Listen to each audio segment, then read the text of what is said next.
дар мавҷ барномаи иттилоотии хабар.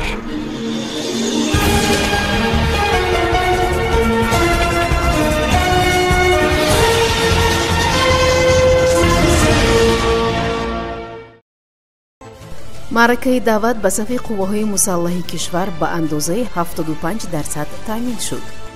дар шаҳри душанбе ҷаласаи навбатии муҳим баргузор гардид.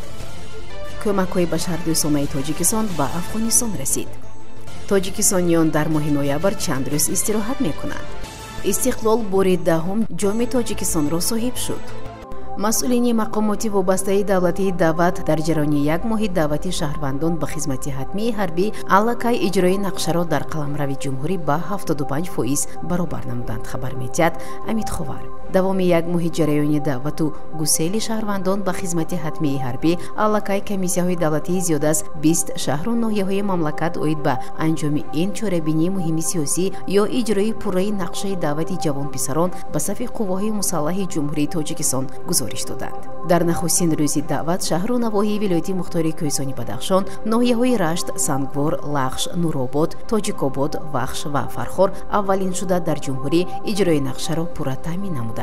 бо ҳамин тартиб дар 2 даҳрӯзаи аввал ва то охири моҳи октябри соли ҷорӣ шаҳру ноҳияҳои Носири Хусрав, Норак, Левакант, Данғара, Дӯстӣ, Роғун ва ноҳияи Исмоили Сомонии пойтахт низ аз иҷрои пурраи нақшаи пешбинишуда гузориш доданд. дар як моҳи ҷараёни ин маъракаи муҳими сиёсӣ иҷрои нақша дар шаҳри Душанбе ба 72% баробар гардид.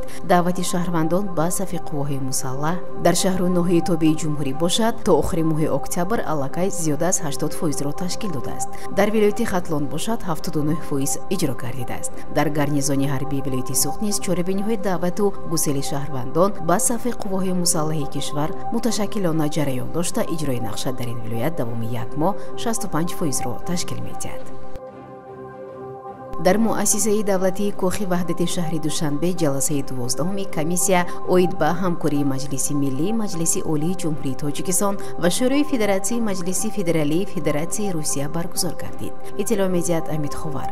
зимни ҷаласа таъкид гардид ки мулоқоту ҳамоишҳои парламентӣ аз ҷумла ҷаласаи имрӯзии комиссия оид ба ҳамкории Маҷлиси Миллӣ, Маҷлиси Олии Ҷумҳурии Тоҷикистон ва Шӯрои Федератсияи Маҷлиси Федералии Федератсияи Русия ба тавсеяи муносибатҳои дуҷониб дар самтҳои калидии ҳамкорӣ таконӣ тоза мебахшад.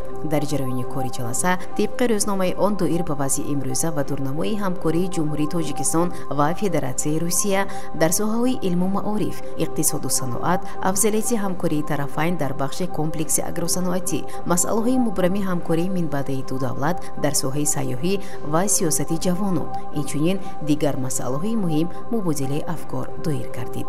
аз рӯи масъалаҳои дигари рӯзномаи ҷаласа лоиҳаи нақшаи кори комиссия барои соли 2024 инчунин вақт ва макони баргузории ҷаласаи 13-уми комиссия баргузор гардид. вобаста ба масъалаҳои дар ҷаласаи 12-уми комиссия баррасӣ шуда қарорҳои дахлдор қабул шуданд. кӯмакҳои башардӯстонаи Тоҷикистон ба сокинони аз заминларза зарардидагони шаҳри Ҳироти Афғонистон расид. он аз маводи хӯрокворӣ, либосу пойафзоли зимистона, масолиҳи сохтмонӣ, хайма, рахти хобу рӯйпӯшҳои зимистона, оби нӯшокӣ ва дигар ашёи зарурӣ иборат буда дар умум 27 номгӯйро ташкил медиҳад. инчунин 200 тонна орд, 50 тонна қанд, 20 000 литр равғани растанӣ, 20 тонна ярмаи ҷав, 20 тонна нахӯд, 20 тонна биринҷ фиристода шуд. бояд гуфт ки корвони мазкур санаи 18 октябр ба роҳ баромада аз 130 мошини боркаш иборат буд ва дар умум 3200 тонна кӯмаки башардӯстонаро ба Афғонистон расонид.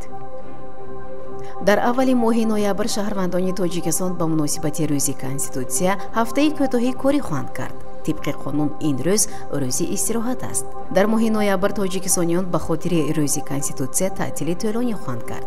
ид ки санаи 6 ноябр таҷлил мешавад имсол ба рӯзи Душанбе рост меояд. аз ин рӯ рӯзҳои истироҳатро як рӯзи дигар тамдид мекунад. илова бар ин дар Тоҷикистон дар моҳи ноябр боз ду ид рӯзи президент ки ба 16 ноябр рост меояд ва рӯзи парчами давлатӣ аст ки онро санаи 24 таҷлил мекунад. аммо дар ин рӯз ду рӯзи ид ба шаҳрвандон истироҳат дода намешавад.